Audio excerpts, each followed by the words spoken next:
భగవంతుడి అనుగ్రహాన్ని ఈ మధ్య ఇప్పుడు మనం చెప్పినటువంటి సంకల్పంలో కూడా మనందరం యూట్యూబ్లో ఫేస్బుక్లో ఎక్కడన్నా పెడితే వశీకరణ చేస్తారు, రాత్రికి రాత్రి పట్టుకుంటే ఏదో అయిపోతుంది, లేదా వాళ్ళు మీ పక్క ఉండేటట్టు చేస్తారు, వీళ్ళు మీ పక్క ఉండేటట్టు చేస్తారు, ఇలాంటివన్నీ మనం యాడ్స్ చూస్తుంటాం, లేదా దానికి సంబంధించినటువంటి వీడియోలు చూస్తుంటాం.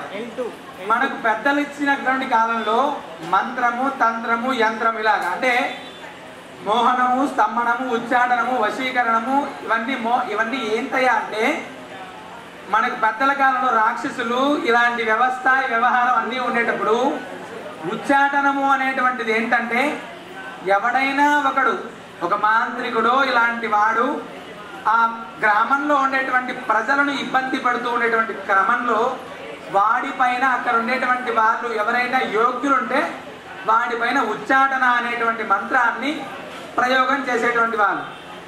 వశీకరణము అనేటువంటిది ఏంటయ్యా అంటే ఆ రాజ్యంలో ఉండేటువంటి భార్యాభర్తలు ఎవరైతే ఉన్నారో ఆ భార్యాభర్తలు సుఖంగా ఉండాలి అనేటువంటి దాంతో వాళ్ళకి సంబంధించినటువంటి దాంతో పక్కనోడు భార్యనో ఇంకొక ఆడపిల్లనో ఇంకొకటి వ్యవహారాన్నో ఇంకొకటి దాన్నో తీసుకొని వచ్చే దానికి ఈ శాస్త్రాలు ఏవి పనికి రావు, పని చెయ్యవు. ఖచ్చితంగా శాస్త్రం ఎప్పుడు కూడా ధర్మానికే పనిచేస్తుంది, అంతేగాని అధర్మానికి వాడతానంటే అక్కడికి ఆ రోజు మనల్ని తొక్కి పక్కన పడేస్తుంది. ఇన్స్టాంట్గా మనం కావాలనుకునేటివన్నీ కూడా ఇన్స్టాంట్గా మనల్ని ఇబ్బంది పెట్టేటువంటివే. భగవంతుడి దగ్గర ప్రదక్షిణ మేమందరం కూడా ప్రదక్షిణ చేయండి బాబు పుణ్యం వస్తుంది అని చెప్తే అలా కాదు స్వామి, ఏదో మంత్రం చేస్తే పుణ్యం వస్తుందంట, 1,00,000 సార్లు చేయంగానే వస్తుంది. అలాంటివి ఏమైనా చేయాలంటే మన దగ్గర భగవంతుడి పైన, గురువు పైన ఇవన్నీ అచంచలమైనటువంటి విశ్వాసం ఉండాలి.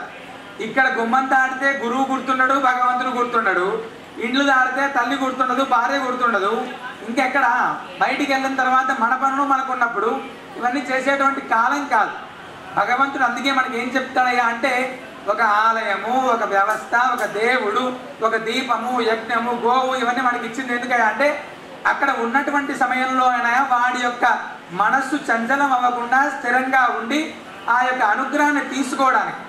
వశీకరణాలు చేయడమో లేకపోతే ఇంకోటి చేయడమో ద్వారా ఫలితాన్ని పొందాలి అనుకునేటువంటిది ఏమైతే ఉంటే అవన్నీ కూడా ఉపయోగం లేనట్టు. ఇవన్నీ కూడా అంటే ఒకరి దగ్గరికి మనం వెళ్ళినప్పుడు మన పైన చెడు భావన ఉండకుండా ఉండడం కోసం మాత్రమే పనిచేసేటువంటివి అవన్నీ కూడా. అలాంటివి ఏవి ఉండవు. భార్య భర్తలు ఇవన్నీ కూడా మనకు అన్యోన్య దాంపత్యం కోసం ఏదైతే ఉంటుందో ఆ అన్యోన్య దాంపత్యం కోసం చేసేటువంటి క్రియ మాత్రమే అవుతుంది తప్ప ఇంక వేరే ఏం లేదు. అది